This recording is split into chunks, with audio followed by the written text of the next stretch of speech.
일상에 바쁜 여러분들을 대신해서 지식과 인사이트를 정리해드리는 매일 독서 매일 인사이트입니다.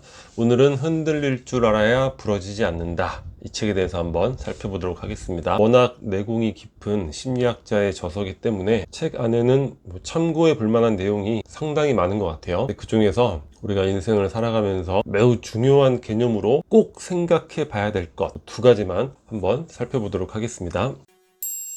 첫 번째 개념은 이너 게임과 아우터 게임이라는 개념이 되는 거예요. 이 개념, 우리가 인생을 살아가면서 굉장히 중요하게 오래 지속적으로 항상 생각해 봐야 될 개념이 될 것 같아요. 인생을 이너 게임으로 살 것인가, 아우터 게임으로 살 것인가. 이너 게임은 내면의 만족, 내면의 힘을 키우는 것, 그리고 어떤 일을 하는 데 있어서 내재적 동기를 가지고 하는 것, 이런 모든 것들, 내면과 관련된 것들을 이제 이너 게임이라고 할 수 있겠죠. 그리고 아우터 게임은 외재적 동기, 외형적 성취, 타인에게 이제 보여줄 수 있는 성과, 남들과의 경쟁, 승리, 이런 것에 이제 의미를 부여하는 게 아우터 게임이 될 수 있죠. 근데 사람은 누구나 다 오직 이너 게임으로 인생을 살아가고 오직 아우터 게임으로 살아가고 이런 건 아니죠. 어느 정도 이제 혼용이 되어 있는데, 중요한 거는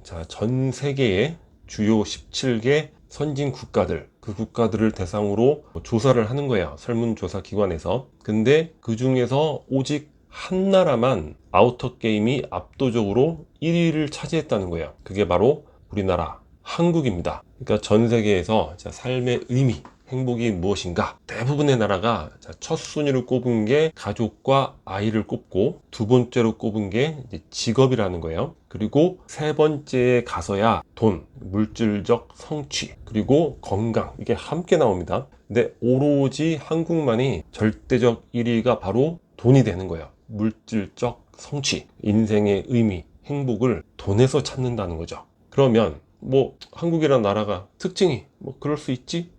근데 이거는 그게 될 수가 없죠. 왜냐? 모든 나라가 다 가족과 아이, 직업, 세 번째가 건강, 돈인데 오로지 한국만이 거꾸로 돼 있다. 그러면 한국이라는 나라가 굉장히 기이한 그런 삶에 대한 문화적 분위기, 이런 것들이 조성되어 있는 나라다, 이렇게 볼 수도 있을 것 같아요. 우리가 굉장히 짧은 시간 안에 많은 성취를 이뤄냈잖아요.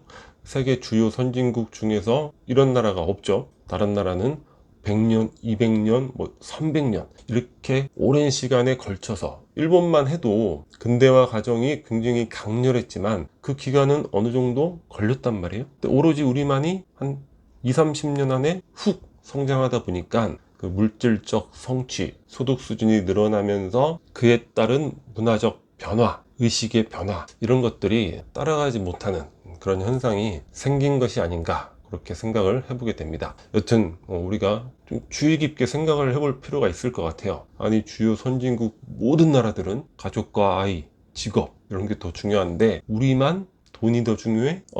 이거 좀 이상한데? 이렇게 느끼고 생각해 봐야 될 그럴 필요성이 많죠. 여튼 이너 게임, 아우터 게임인데 우리는 너무나 아우터 게임에 몰입하고 있다. 이건 비정상일 수 있다, 이렇게 생각을 해볼 수 있고, 이너 게임, 아우터 게임의 특징이 이런 부분이 될 것 같아요. 일단은 우리가 이러이러해야 된다, 이런 부분에서 어떤 것이 긍정적이냐. 여튼 이너 게임에 중점을 두는 게 긍정적이죠. 내재적 동기 충족에 중점을 두고, 외재적 동기는 보너스라고 생각을 하는 거야. 내가 이런 것들이 너무 행복해서 이런 것들을 추구한다, 내재적 동기인데, 그걸로 아우터 게임에서도 성공하고 명예도 얻고 돈도 얻고, 그거는 이제 보너스라고 생각을 하는 거죠. 그런데 없는 거예요. 그게 정상이다, 이렇게 생각을 하고, 그걸로 인해 시르에 빠지거나 그럴 필요가 없다는 거예요. 생기면 감사하고 보너스구나, 안 생겨도 정상이네,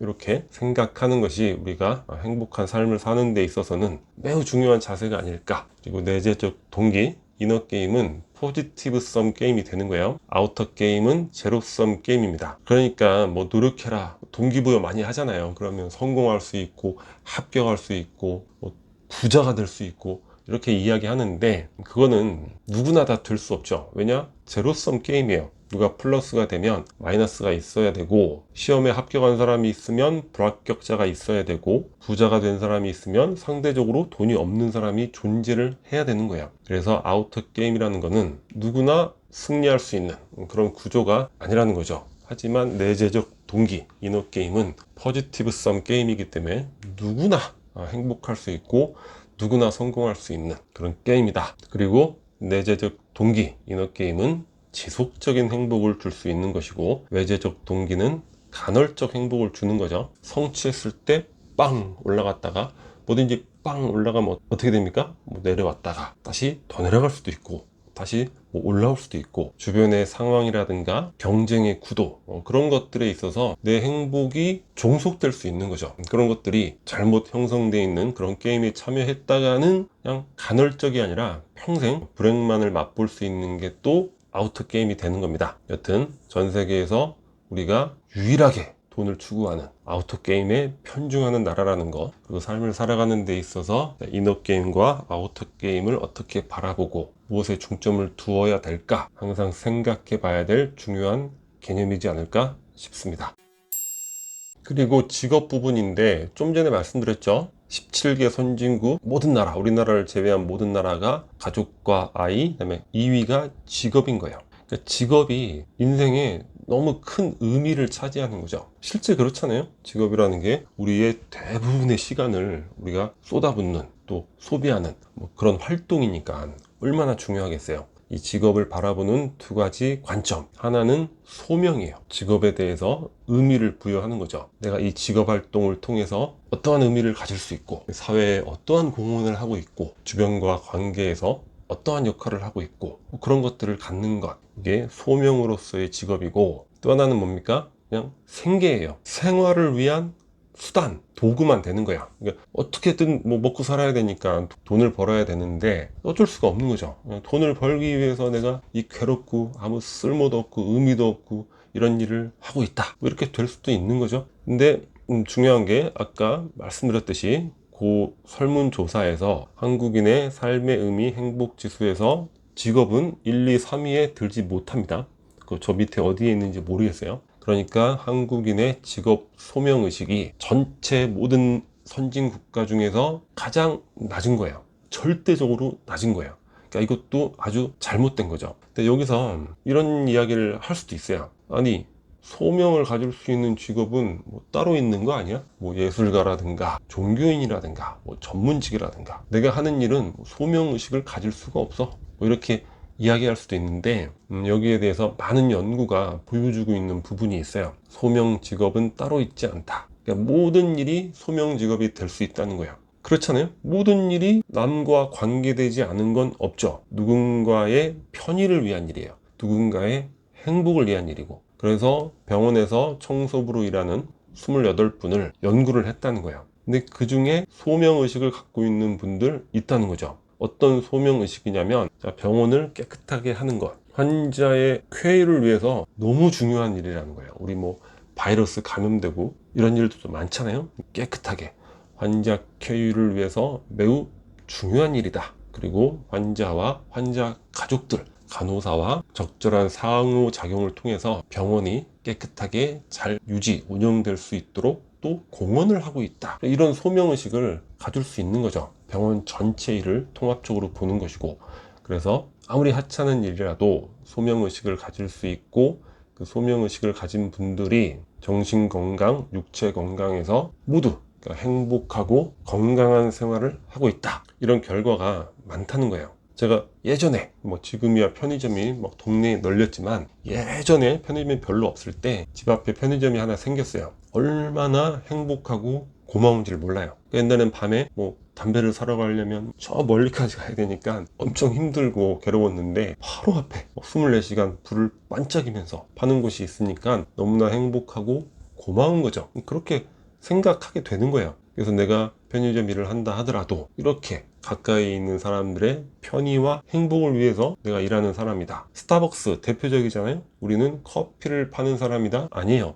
스타벅스가 직원들에게 항상 상기시키는 게 그런 거죠. 우리는 고객의 영감을 불러일으키는 그 공간과 또 커피라는 또 생각할 수 있는 시간을 갖는 그런 모든 것들을 제공함으로써 고객에게 영감을 불어넣는 그런 일을 하는 사람이다. 이런 게 바로 의미 부여가 되는 거죠. 물론 개인의 성향에 따라서 보다 손쉽게 소명의식을 가질 수 있는 직업, 그런 게 따로 있을 수도 있어요. 하지만 직업이라는 게 원한다고 다 쉽게 갖는 건 아니니까 내가 지금 원하지 않는 일을 한다 하더라도 거기서 누군가의 편의를 위해서, 누군가의 행복을 위해서 이 일이 어떤 의미가 있는가, 그런 것들 생각을 해보고, 그런 소명의식, 그리고 그 누군가의 편의와 행복을 위해서 내가 좀 더 잘해줄 수 있는 부분은 없을까, 그런 소명의식, 그런 것들을 가져본다면 이건 뭐 돈 벌기 위해서 어쩔 수 없이 이런 게 아니라 아주 즐거운 마음으로 직업활동을